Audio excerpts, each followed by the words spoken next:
भारत देश के सम्मानित नागरिकों को मेरा प्रणाम। आपने देखना शुरू कर दिया है जन विकास मीडिया। अभी हम इको गार्डन में मौजूद हैं और आपने बेरोजगारी के बारे में आईओलू की रिपोर्ट तो देखी होगी और कई तरह का यहाँ से धरना आप देखते रहते हैं मीडिया, सोशल मीडिया और हमारे चैनल के माध्यम से। आज कुछ बच्चे हैं, अभ्यर्थी आए हुए हैं जिन्होंने शक्ति भवन का घेराव किया। इनका कई तरह की मांगे हैं। आइए इनसे जानने का प्रयास करते हैं और इनकी समस्या आने वाले समय में क्या होता है वो वक्त बताएगा। फिलहाल इनसे जानते हैं। अभी ये शुभ नाम आप? मेरा नाम निखिल पांडे, मैं यूपीपीसीएल का एक एस्पिरेंट हूँ। और हम लोग यहाँ पर इसलिए आए हैं, शक्ति भवन का हम लोगों ने घेराव तो नहीं कह सकते, एक तरीके से हम लोग शक्ति भवन अपनी बात को रखने आए थे। और वहाँ पर हम लोग अपनी बात ये रखने आए थे कि पहले यूपीपीसीएल की जो भर्ती कराता था, अभी तक की लिस्ट भी हम लोगों के पास थी। हम लोगों ने माननीय जो भी वहाँ के डायरेक्टर महोदय हैं, जो शक्ति भवन है, उनको हमने अपनी जो भी डिटेल है उसको हमने सौंपी है। फिर वहाँ से हम लोगों को ट्रक में भर करके डरा धमका करके और यहाँ पर ला करके इको गार्डन छोड़ दिया गया था। हम लोग एकदम अच्छा, ये नोटिफिकेशन वगैरह कब जारी हुआ आपको? नोटिफिकेशन 7 अगस्त सन 2024 को, यानी 7 अगस्त अभी कुछ दिन पहले ये नोटिफिकेशन, इसका ऑफिशियल जो नोटिस है वो जारी होता है।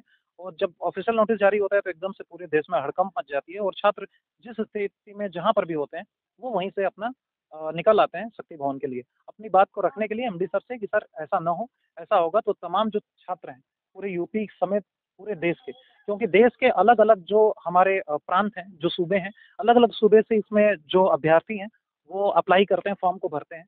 हर जगह हर बोर्ड में जहाँ पर भी हिंदी एप्लीकेबल होती है वहाँ पर लोग यूपीपीसीएल का फॉर्म अप्लाई करते हैं। तो इसको देखते हुए बहुत से जो बच्चे आनंद फानंद में जो जहाँ भी था, जिस स्थिति में वो आज यहाँ पर पहुंचा और पहुंच करके सिर्फ अपनी बात को रखनी थी यहाँ पर, इतनी सी बात थी। अब उन्होंने बोला है, कोई इसका ठोस निर्णय तो नहीं है, उन्होंने बस इतना सा बोला है हम लोगों को कि ठीक है, हम इसको लेटर को आगे फॉरवर्ड करेंगे and I will talk to my senior authorities, they told me, and I would like to talk to management director MD, respected chairman of Shakti Bhavan. They are, मतलब एक तरीके से होता है ना कि दिलासा देना, उस तरीके से दिलासा दिया है। और होप दैट कि उन्होंने बोला है कि आप लोग जाइए वहाँ पर इको गार्डन, वहाँ पर आप लोगों का प्रोटेस्ट प्लेस है, प्रोटेस्ट स्थल है, आप वहाँ पर प्रोटेस्ट करेंगे और फिर वहाँ से आपकी बात जो मिनिस्ट्री ऑफ होम अफेयर्स है और बाकी जो सारी चीज़ें होती हैं वहाँ तक आपकी बात जाएगी। अच्छा, मेन आपका मसला आयोग चेंज होने का है कि इसके अलावा भी कई? आयोग चेंज होने का पहला प्रथम मसला है और दूसरा जो हमारा मसला है वो ये है कि यूपीपीसीएल हर साल 2021 के पहले, कोरोना को अगर छोड़ दिया जाए तो 2018 तक, कोरोना 2019 के बाद से आया, 2019 लास्ट में, तो 2018 तक यूपीपीसीएल लगभग हर साल भर्ती करता था। अगर नहीं करता था तो एक साल 2-2 6-6 महीने पे भर्ती आ जाती थी। ये 2021 का मैं आपको ट्रैक रिकॉर्ड बता रहा हूँ यूपीपीसीएल का, जब 6 महीने के अंदर में 2 बार भर्ती रिलीज हुई, एक बार 191 और एक बार 173 भर्ती यूपीपीसीएल में आई थी। तो ट्रैक रिकॉर्ड उसके बाद धीरे धीरे खराब होता गया और जो 3 साल से लंबित जो भर्तियां हैं, जो 2021 के बाद से नहीं आ रही हैं, अभी हम लोग 24 में खड़े हैं, वो भर्ती रिलीज कराई जाए, हम लोगों की ये भी मांग है सरकार से। भर्ती भी डिले है? भर्ती भी डिले है और अब तो डिपार्टमेंट ही चेंज करने की बात थी, तो इसलिए दोनों जो हमारे मुद्दे थे उसके पर्पज से हम लोग यहाँ पर आए। आप भैया? जी, मेरा शुभ नाम धनंजय मिश्रा है और यूपीपीसीएल का जो आयोग को लेके इन्होंने नोटिस जारी किया है कि जो यूपीपीसीएल की वैकेंसी पहले विद्युत सेवा आयोग कराता था, अब उसको जो है कि इन्होंने उठा के यूपीएससी को दे दिया है। स्थिति ये है कि जो यूपीपीसीएल भर्ती प्रक्रिया 6 महीना में पूर्ण करता है, वहीं यूपीएससी उस भर्ती प्रक्रिया को 6 साल में पूरा करता है। अब जो भी एस्पिरेंट हैं, जो ग्रुप बी और ग्रुप सी वैकेंसी की तैयारी करते हैं, अब उनकी मनोदशा ये है कि जो इतने लंबे समय से तैयारी कर रहे हैं, वो किस प्रकार से इस चीज़ को सहन करें। जो आदमी 5-5, 6-6 साल से तैयारी में लगा है वैकेंसी की उम्मीद में, ये 3 महीने पे, हर 3 महीने पे नोटिस जारी करते हैं कि अध्यासन भेज दिया गया है और वैकेंसी आती नहीं है। उस इंतजार में बच्चे अपने को दिलासा दिला के तैयारी में लगे रहते हैं। फिर नोटिस आता है 7 अगस्त को कि अब जो है कि आयोग को ही चेंज कर दिया गया। अब भर्ती प्रक्रिया जो है कि विद्युत सेवा आयोग न करा के अब अधीनस्थ सेवा चयन आयोग कराएगा।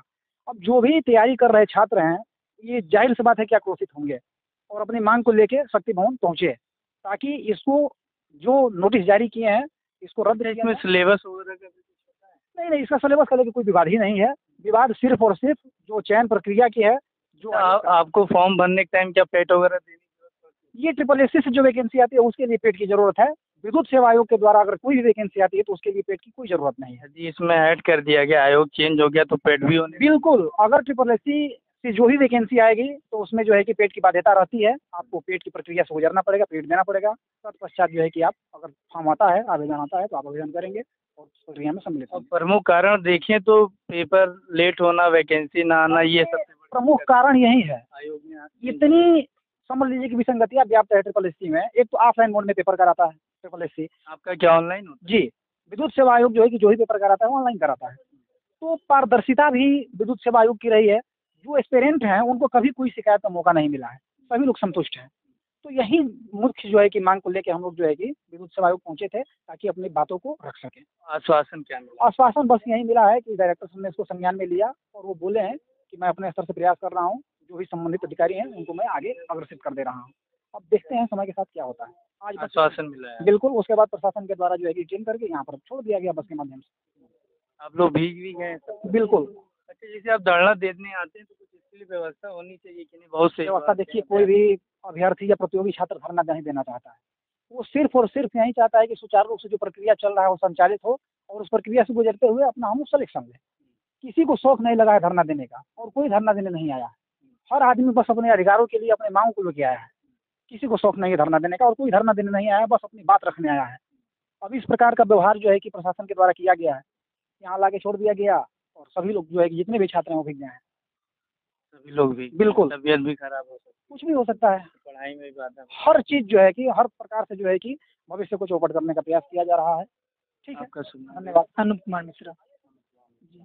क्या, आप बताइए इस बारे में। तो यही है कि यूपीपीसीएल जो वैकेंसी कराती थी वो बहुत ही सुचारू रूप से वैकेंसी होती थी, उसकी प्रक्रियाएं। लेकिन जो यूपी ट्रिपल एससी के अगर हाथ में चला जाएगा तो देखा जाए तो हम चूँकि अब हमारी 29-30 साल एज हो चुकी है, तो धीरे धीरे 35-36 साल हो जाएगा ये एक वैकेंसी के चक्कर में। तो कितने यूपीपीसीएल लोग होंगे आप लोग प्रोटेस्ट करने हम लोग करीब 500-600 लोग आए थे। 500-600? शक्ति भवन में जी, शक्ति भवन में 1000 के आसपास थे हम लोग। जी, लाठीचार्ज वगैरह भी हुई? नहीं लाठीचार्ज नहीं, लेकिन दबाव बनाया गया प्रशासन की तरफ से कि आप लोग खाली कर दीजिए, जल्दी से हट जाइए यहाँ से। हाँ, बहुत धमकाया गया लेकिन हम लोग डटे रहे। फिर बाद में वही है कि कुछ अधिकारी आए तो उन्हीं को मतलब 3 लोग गए हमारे यहाँ से, 3 लोग गए अंदर। तो जो भी बात हुई वो उन्हीं लोगों के साथ बातचीत हुई और आश्वासन दिया गया है। अब देखते हैं आगे क्या हो सकता है। हाँ भैया। हम सतीश कुमार हैं, 9 से आए हुए हैं। ये हमारी 2016 के पास आउट है और हम यूपीपीसीएल जेई की तैयारी कर रहे हैं। यूपी ट्रिपल एससी से देने का बस इतना है कि हम ये चाहते हैं कि यूपी ट्रिपल एससी की जगह पर यूपीपीसीएल सेवा आयोग ही कराए वैकेंसी, क्योंकि इसमें क्या है कि जैसे गवर्नमेंट ने डिसीजन ले लिया, विभाग ने डिसीजन ले लिया, तो क्या इसका उम्मीद करते हैं कि आने वाले समय में क्या होगा? उम्मीद हम यही करते हैं कि हमारी जो मांग है जो पहले जैसा चलता था, एक्चुअली में सर क्या होगा कि यूपी ट्रिपल एससी के थ्रू अगर होता है तो हमें नॉन टेक पूरा तैयार करना पड़ेगा। अगर नॉन टेक हम तैयार भी कर लेते हैं फिर 8 साल 7 साल 8 साल उसके बाद हम पता नहीं बचेंगे कि नहीं बचेंगे, क्या होगा कोई भरोसा नहीं है। इसलिए हम लोगों की मांग है यूपीपीसीएल के आयोग से ही हो, विद्युत सेवा आयोग से ही हमारी भर्ती कराई जाए। अन्यथा क्या मतलब है, कुछ नहीं, भर्ती आयोग खत्म हो जाएगा। हम लोगों की एक सपना है बचपन से कि यूपीपीसीएल में विद्युत विभाग में जॉब करने की, लेकिन ये 8 साल कहाँ तक वेट कर पाएंगे। आज हमको ज़रूरत है, 8 साल बाद क्या होगा। नॉन टेक्निकल उसी के अकॉर्डिंग हम लोगों ने तैयारी की पूरी नॉन टेक्निकल की, सॉरी टेक्निकल की। अब उसमें पेट में टेक्निकल आ जाएगा, नॉन टेक्निकल आ जाएगा, वो कहाँ से तैयारी होने के बाद 8-8 साल सब होगा नहीं। कब तक हम लड़ेंगे, हमारे भी घर परिवार है सब।